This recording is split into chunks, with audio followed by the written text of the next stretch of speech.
दर्शकबिन 81 सानो बच्चा 4 वर्षको लिएर फरार भएकी सृष्टि राई जहाँ दिलकुमार तामाङ सृष्टि राई तामाङ काठमाडौँबाट हराइसकेपछि उहाँले हामीसँग अस्ति पनि भिडियो बनाउनु भएको थियो। अहिलेसम्म पनि कन्ट्याक्ट उहाँको भएको छैन, तर कहिलेकाहीँ म्यासेजहरू चाहिँ हुँदो रहेछ र उहाँले अफ गरिहाल्नु हुँदो रहेछ। कहाँ जानुभएको छ उहाँ अहिलेसम्म सम्पर्क हुनुभएको छैन, तर भिडियोहरू त हेरिरहनु भएको होला।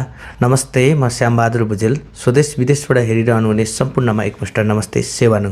तर अस्ति चाहिँ हामी ठ्याक्कै व्हाट्सएपबाट भिडियो बनाएको थियौँ भने आज जहाँ दिलकुमार तामाङ भाइसँग हामी ठ्याक्कै काठमाडौँमा सँगै बसेर भेटेर उहाँको कुरा के रहेछ त्यो कुराहरू पनि बुझ्नेछौँ।